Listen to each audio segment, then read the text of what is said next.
So, hey everybody, how you doing? Welcome to the recruiting gym.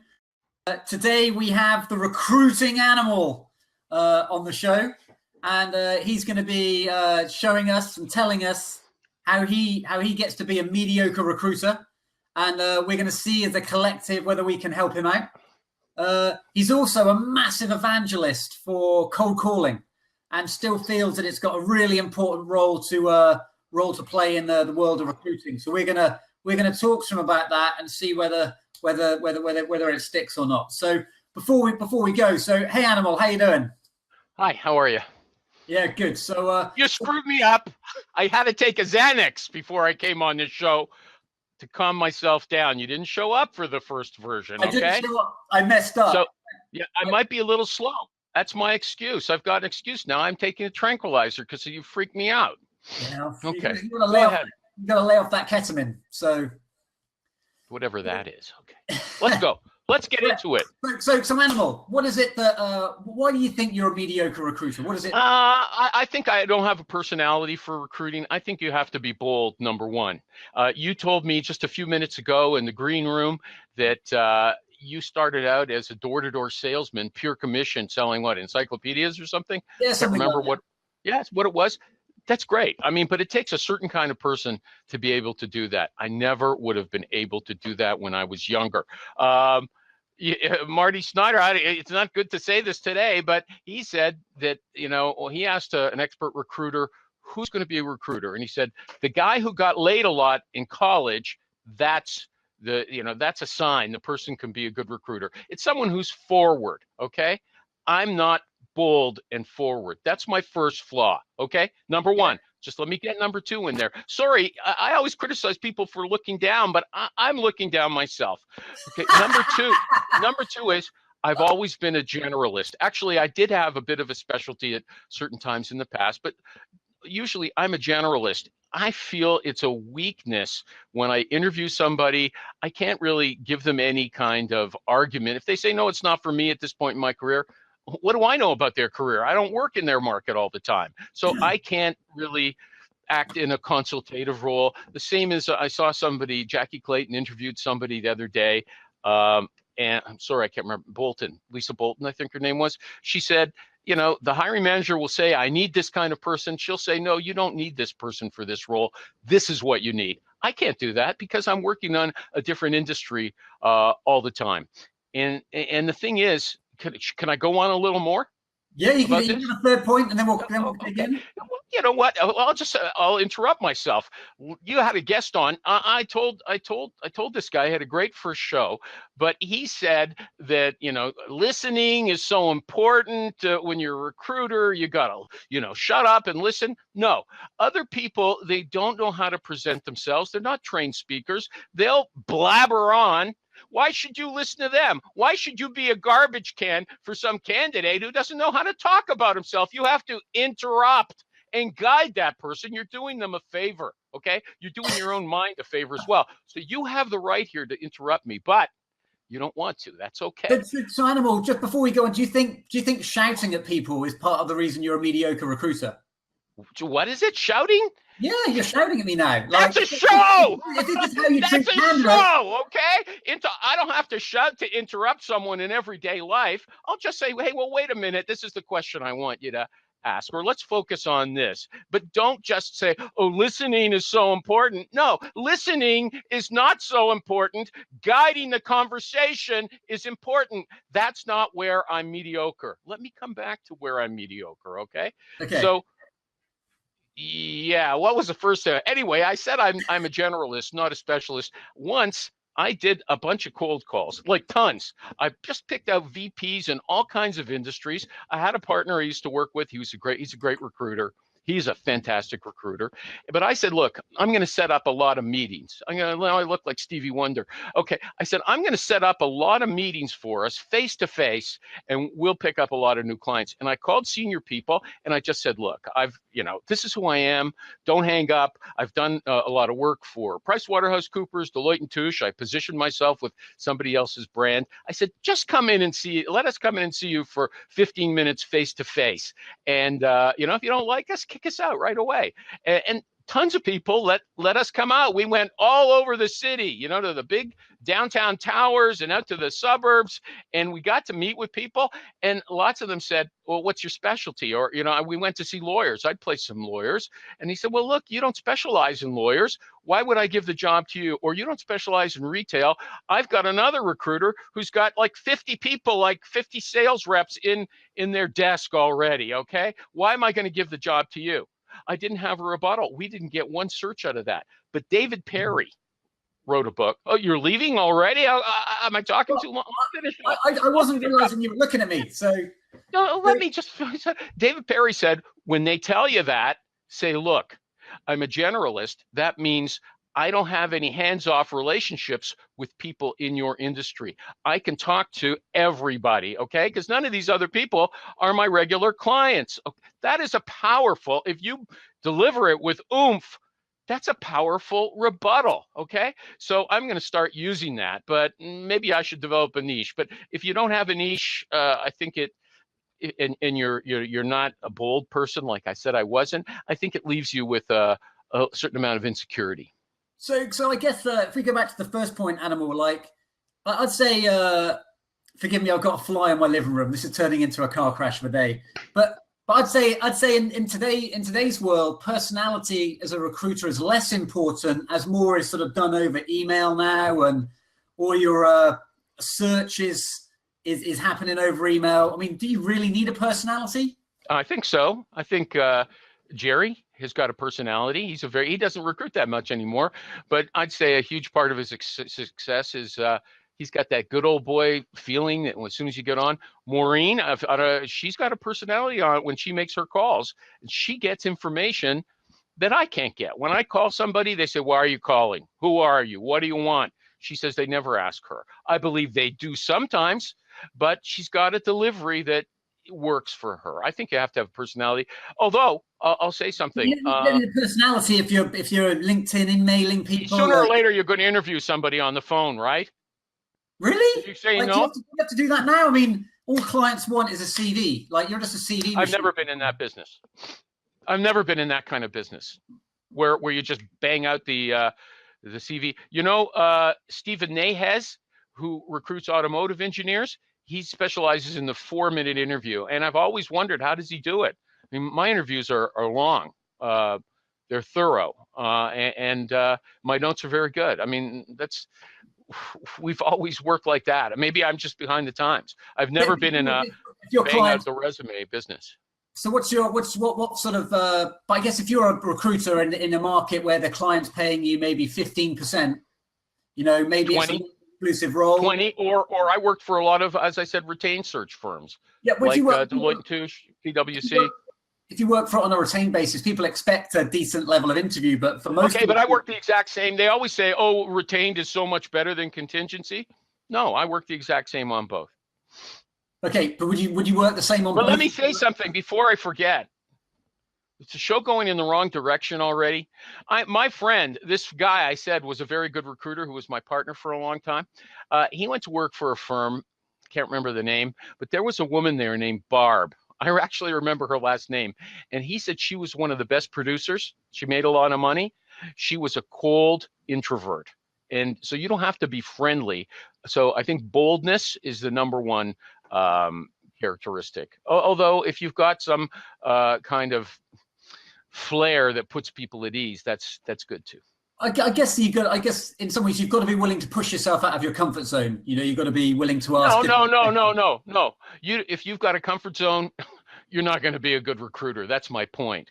You don't have to have, someone who doesn't have to push themselves, who's a natural, like you, like yourself. You said you went out selling door to door. That takes a lot of guts for a lot of people. Okay, so you have to have that ability, or you're not going to be a really good recruiter. Okay, and so what have you done to try and be less mediocre, to be more bold, to develop a better personality?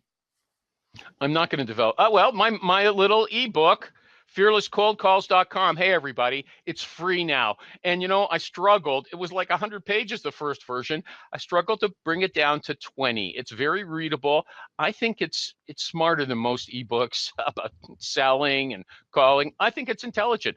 But and it's had an effect on me, but whether it's actually going to transform your personality from a wimp to a strong person, I don't know. It's worth a read. fearlesscoldcalls.com. Go there, send me an email, Okay, and I'll well, send you a copy.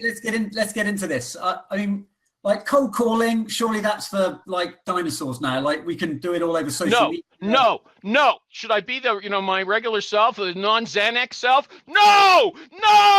Okay. Look, Rich Rosen bills $1 million a year. Okay. He just worked with a virtual assistant and himself. And he does everything. He makes the call, he leaves a voicemail, and then he sends an email the next day, 12 hours later or something, and he keeps doing it. And then there's people who do the phone, the voicemail, the email, and the text as well. So if you've got multiple streams, multiple platforms, use them all. Don't give up the phone. I mean, why? Why would you? And it's but if people don't want to receive a call, if people aren't comfortable receiving call, like why would you interrupt their day when you could just send them an email and then they've got the choice? So people would say they've got the choice. I don't know. Is it true that nobody wants to talk on the phone? Maybe certain IT guys who get bothered all the time and they're in the middle of an open office, maybe them, but I don't think that's generally true. Look at Maureen. She's not the only good phone sorcerer in the world, but she is the most famous, and she calls people, okay, all the time. And this Rich, I told you, calls people. I can't remember some of the super sellers that I've had on my show, if they all call. I think everybody uses email now, but a lot of really dynamic, that's the word I don't usually use. You're telling me that a lot of people use the phone, but now they use email. So look, I did a search in the summer with somebody, a friend of mine, and she said, here's what I want you to do. I want you to contact everybody through LinkedIn first. Send them a message, okay? But then if I didn't get a reply, I got their phone number. I use the sponsor of my show, one of the sponsors, HireTool, and there's a lot of other tools as well.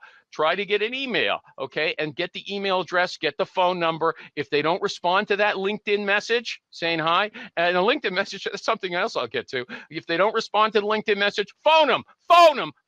Now, I have to tell you, I find what's your advice then to people that struggle with confidence in picking up the phone? Because there's a feeling that they're doing bad things. It's not, the zeitgeist isn't to be on the phone. Yeah. Okay. There's a couple of things I'll note that we don't have to discuss at length, but I'll come back another time. People say, oh, people aren't good conversationalists anymore because they're using email. People were never good conversationalists. You know that. Look at your family around your dinner table. People are not naturally good conversationalists. Only some people are, okay? So it's baloney, especially you kids out there under 30 years old. Don't believe it when people say, oh, it used to be different. It wasn't, okay? It wasn't any different. Where was I? Now, how do they change? In my ebook, my pamphlet, I say you have to understand some ideas, why, that you're not going to die, but you have to hammer that into your head. You have to brainwash yourself.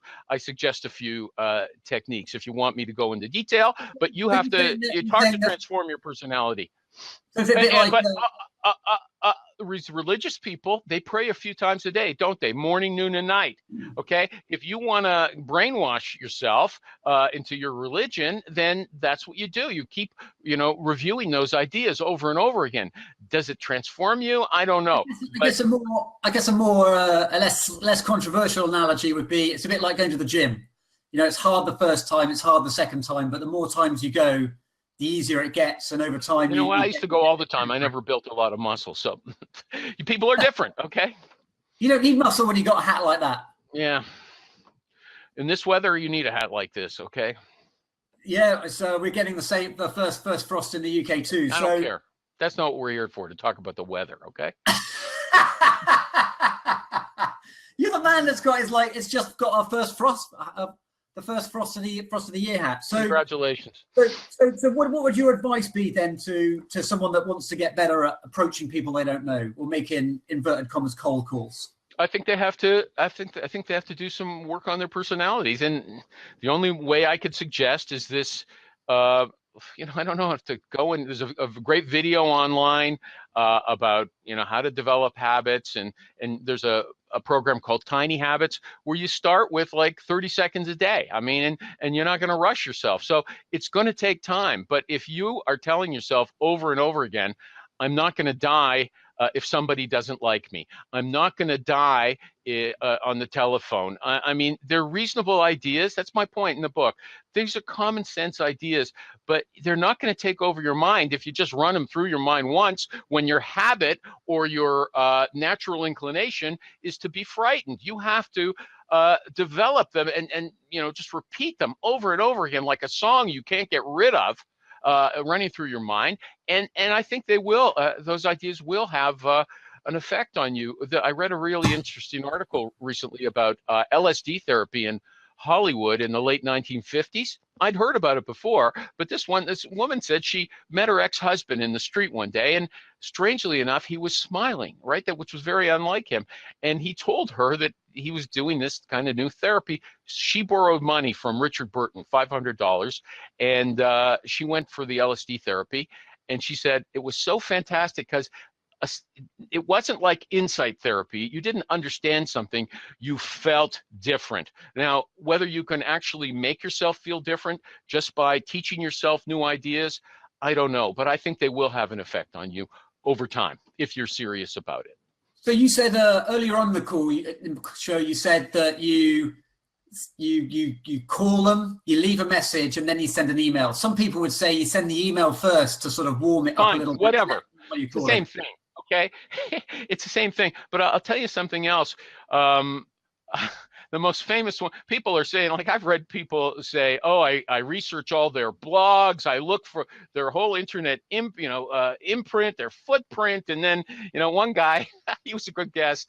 He said, I found it on someone's blog that I was after that he likes Flaming Hot Cheetos. So he says, I like Flaming Hot Cheetos too. So he put that in the subject line, Flaming Hot Cheetos. I love it. I mean, that's fantastic. I would never do that. I find when I try to suck up to people, I'm not successful. And in fact, when I've tried to show them how much I know about them, it always backfires. They get nervous. They get freaked out, that I know everybody in their office. This is before LinkedIn.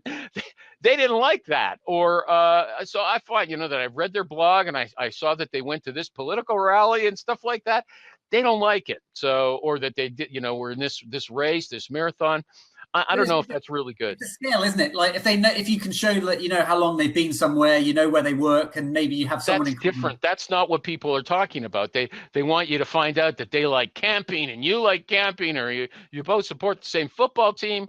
Forget about it. Just say, hey, I'm a recruiter. I'm working on a position that might be of interest to you.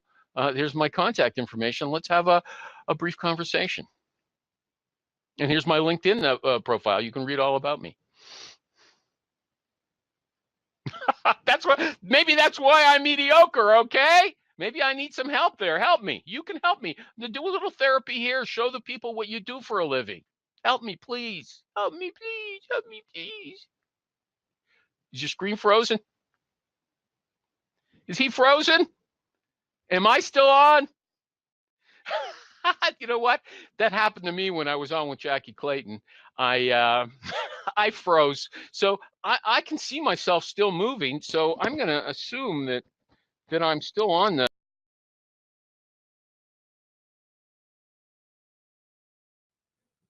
Am I back? We got Animal back. Hey, Animal, how you doing? I don't know what happened. I thought it was kicking that internet connection again. You froze. No, it's not. I think we're all still here. Yeah, maybe. We're all still here. So you're getting so excited, you're burning up your mic. So what would you? So what role does LinkedIn have in a recruiter's life nowadays? For everybody, does that exist in the mediocre recruiters world, or is that just for the great going recruiters? Beyond LinkedIn?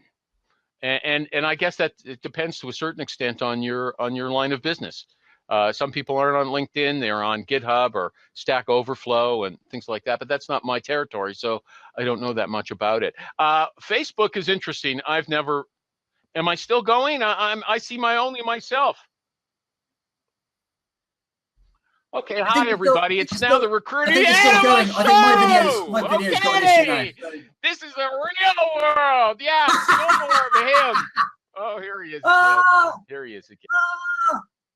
Can anyone see me? Can anyone see me? Come on, This I'm is like calm, turning I'm into an relaxed. animal show. Like, this LinkedIn is what is your show's like. everybody's go-to. It's just amazing to me still how we can still be doing business when we all fish on LinkedIn. It's amazing. But I think lots of people, direct employers, they don't have time to, do tons of searches and then pester people to get in touch with them. So they still have to use us recruiters. And you know what? Not everybody's there. I've, for instance, I'm not pushing Maureen, but she gets names.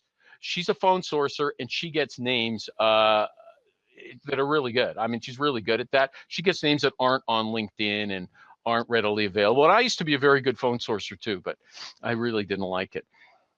So what? See, that's the difference. I'm mediocre. I didn't like being a phone sourcer, even though I was very good. It stressed me out. Maureen is just nothing. I mean, she could just make those calls all day long and does. She can make them at 3 a.m. if she has to. It doesn't bother her at all.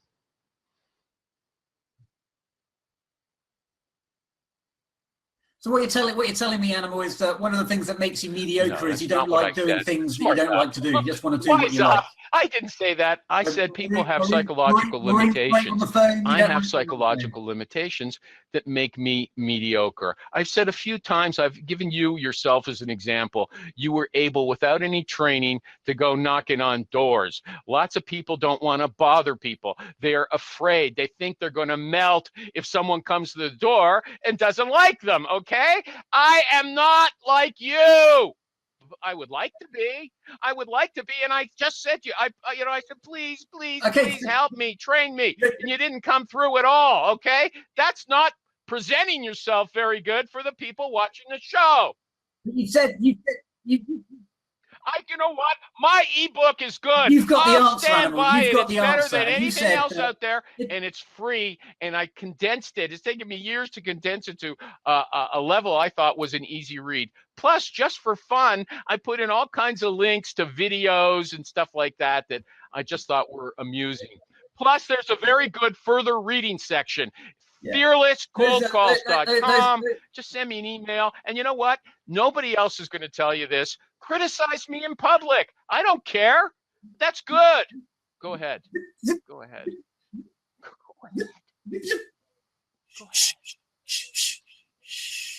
Calm. Okay.